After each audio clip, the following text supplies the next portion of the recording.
గణేశాయ నమః, శ్రీ సరస్వత్యై నమః, శ్రీ గురుభ్యో నమః. భక్తులారా, వ్యాసపూర్వోక్త భాగవత మహాపురాణాన్ని సత్సంగంలో భాగంగా యథాతథంగా అంటే ప్రతి శ్లోకం దాని అర్థం చెప్పుకున్నాం. ఇందులో భాగంగా నిన్నటి వరకు 9 స్కందాలు పూర్తి చేసాం. 12 స్కందాల్లో 10వ స్కందాన్ని మనం 82 భాగాలుగా చెప్పుకున్నాం. ఈ రోజున 83వ భాగం చెప్పుకుందాం. చెప్పుకునే ముందు వ్యాస భగవాను ప్రార్థన చేసుకుందాం. వ్యాసాయ విష్ణురూపాయ వ్యాసరూపాయ విష్ణవే నమో వై బ్రహ్మనిదయే వాసిష్ఠాయ నమో నమః.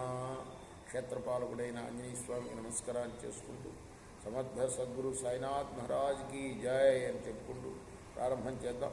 అవిదూరే వ్రజభువ సహ గోపాలధారకై చారయామాస తుర్వత్స నానా క్రీడా పరిచ్ఛదౌ చెప్పుకున్నాం.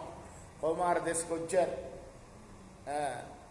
గొల్ల పిల్లలు కౌమార దశకు వస్తే గొడ్ల వెంట కాపలాకి పంపించారు. సహజం.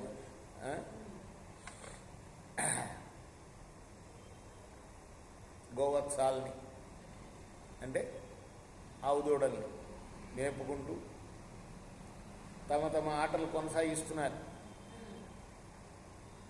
క్వచిద్వాదయతో వేణుం క్షేపణై క్షిపత క్వచిత్ క్వచిత్ పాదై కింకిణీభి క్వచిత్ కృత్రిమ గోభృషై. అప్పుడప్పుడు వేణువులు ఊతున్నారు, ఆటలు పాటలు కదా. ఇంకోసారి మట్టి బిడ్డల్ని ఒకరిపై ఒకరు విసురుకుంటున్నారు. ఇంకోసారి కాళ్ళ గజ్జలు గల్లు గల్లు అని మోగుతుండగా గొంతులు వేస్తున్నారు. వృషాయ మానవునర్ధంతౌ యుయుధాతే పరస్పరం అనుకృత్యతురైర్జంతూన్ చేరతః ప్రాకృతౌ యథా. ఇంకో చోట మోకాళ్ళని అరచేతుల్ని నేలపై మోపి ఆవు దూడల్లాగా ఆడుకుంటున్నారు. అంటే ఆట వేరు, ఆవు దూడల్లాగా మారటం వేరు. చిన్నప్పుడు చేసే పిల్లలు చేష్టలన్నీ ఇవేగా కదా. అలానే కోడె దూడల్లాగా రంకెలు వేస్తూ కీచులు ఆడుకుంటున్నారు. ఆటల్లో నవ్వులాట కోసం పోట్లాడుకుంటున్నారు. ఇంకా వివిధ జంతువుల యొక్క అరుపులు అరుపురుస్తున్నారు. చిన్నప్పుడు మేము పొలంకి వెళ్ళేటప్పుడు కోకిలు అరుస్తుంటే అలానే అరుస్తూ ఉండేవాళ్ళం మేము. అది మళ్ళీ అరుస్తుండేది.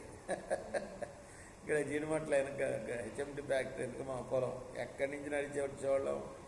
ఇప్పుడు పేట్ బషీరాబాద్ అంటున్నారు దాన్ని, అంగడిపేట అనేవాళ్ళు. అక్కడి నుంచి నడుచుకుంటూ వచ్చేవాళ్ళం పొలంకి. వస్తే ఇలానే చిన్నతనం కదా. అలా అంటే వాటిని అనుసరించడం అన్నమాట. పక్షుల యొక్క గొంతులను అనుసరిస్తూ ఈ విధంగా బలరామకృష్ణులు మామూలు బాలకుల్లాగానే మిత్రులతో కూడి క్రీడిస్తూ ఉన్నారు. కదాచిద్యమునా తీరే వత్సాంశ్చారయతో స్వగై వైశ్యై కృష్ణ బలయోర్జిఘాంసుర్దైత్య ఆగమాత్. ఎక్కడ మేపుతున్నారు వీళ్ళు ఆవుదూడల్ని? యమునా తీరంలో. ఇంతలో రానే వచ్చాడు ఒక రాక్షసుడు వాళ్ళని చంపడానికి. వాడెవడు రేపు తెలుసుకుందాం. కృష్ణార్పణమస్తు. శ్రీ సచిదానంద.